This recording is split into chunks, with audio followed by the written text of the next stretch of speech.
Okey, apakah yang dikatakan sebagai ekonomi feudalisme? Apakah yang menyebabkan ekonomi feudalisme di Jepun maju? Kerajaan yang aman dan stabil serta berlanjutan selama hampir 200 tahun. Itu menunjukkan dia adalah sebuah kerajaan yang stabil sebab menggunakan disiplin ketenteraan. Itu dinamakan kerajaan bakufu. Okay, siapa yang melanggar undang-undang, mereka akan menerima hukumannya. Itu ketegasan yang dilakukan oleh samurai. Ini sebuah kerajaan yang berasaskan kepada disiplin ketenteraan. Jadi pada zaman ini, banyak kemajuan yang telah dilakukan, terutamanya dalam bidang pertanian, perdagangan, kesenian, kesastraan dan sebagainya. Jadi masyarakat zaman Tokugawa ini adalah sebuah masyarakat yang berpelajaran dan terdapat hampir 60,000 terakoya ataupun sekolah kampung yang menampung keperluan pendidikan anak-anak kaum tani. Okey, ini satu faktor yang penting dalam memajukan ekonomi feudalisme di Jepun. Jadi sekolah-sekolah elit yang memberikan didikan kepada anak-anak samurai ini juga telah didirikan oleh bakufu, iaitu kerajaan tentera dan tuan-tuan tanah, oleh seperti daimyo. Jadi kajian tentang buku-buku klasik Cina, Confucius telah dimajukan dan dikembangkan mengikut acuan negara Jepun ataupun masyarakat feudal di Jepun.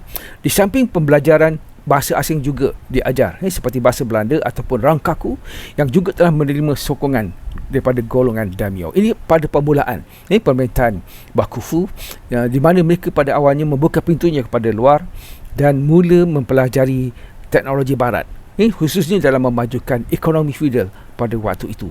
Sehinggalah mereka membuat keputusan untuk menutup pintunya daripada barat. Sebab mereka bimbang barat akan menguasai negara Jepun dan sebenarnya merosakkan adat dan budaya mereka.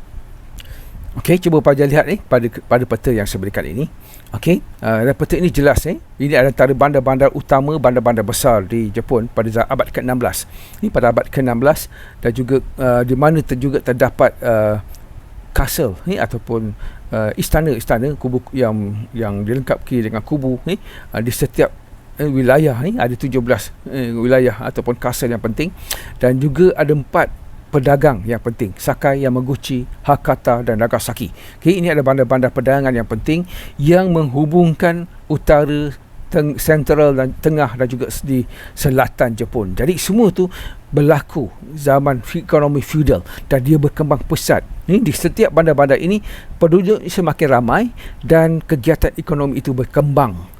Betul yang saya katakan tadi. Walaupun mereka merupakan satu kerajaan bersifat feudal yang berasaskan kepada hierarki, di mana kuasa pusatnya adalah kuasanya adalah terletak di tangan shogun dan dia mengawal maharaja yang berada di Edo, di Kyoto, dan dan shogun itu memerintah di Edo. Dan semua itu berlaku dan perdagangan ditumpukan kepada 4 bandar utama: Sakai, Yamaguchi, Hakata, Nagasaki, sebagai bandar pelabuhan penting yang menjalankan pelabuhan antarabangsa antara pulau-pulau di Jepun ini dan juga beberapa tempat di Asia, termasuk adalah di Melaka, di China dan juga Korea, yang berlakunya perdagangan yang melibatkan Shogun Tokugawa. Jadi keshogunan itu bermaksud bakufu ataupun rumah pemerintah kerana sifatnya yang berbentuk ketenteraan. Sebab itu dipanggil kerajaan bakufu ataupun kerajaan tentera. Di mana dalam sistem keshogunan ini, ketua tentera pusat yang dipanggil shogun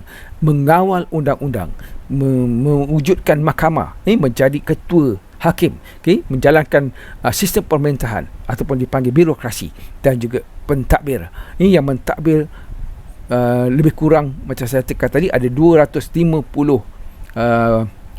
daimyo dan dia dikawal terutamanya di 36 bandar utama. Ini adalah bandar-bandar yang maju dari segi ekonomi, di mana di sini dikawal oleh shogun tadi untuk memastikan perdagangan itu berjalan dengan baik, khususnya antara petani, petukang, pedagang dengan golongan pemerintah yang menguasai, khususnya di wilayah-wilayah besar. Ini wilayah-wilayah penting, dan mereka juga sebagai bukti kepada kejayaan ini, kita boleh lihat mereka boleh membina istana, membina kastel yang hebat, di mana di situlah tempat tinggalnya daimyo yang mengawal sesuatu prefecture yang di bawah kuasa pusat yang terletak di Edo, yang dipimpin oleh shogun. Inilah menyebabkan ekonomi feudal itu berkembang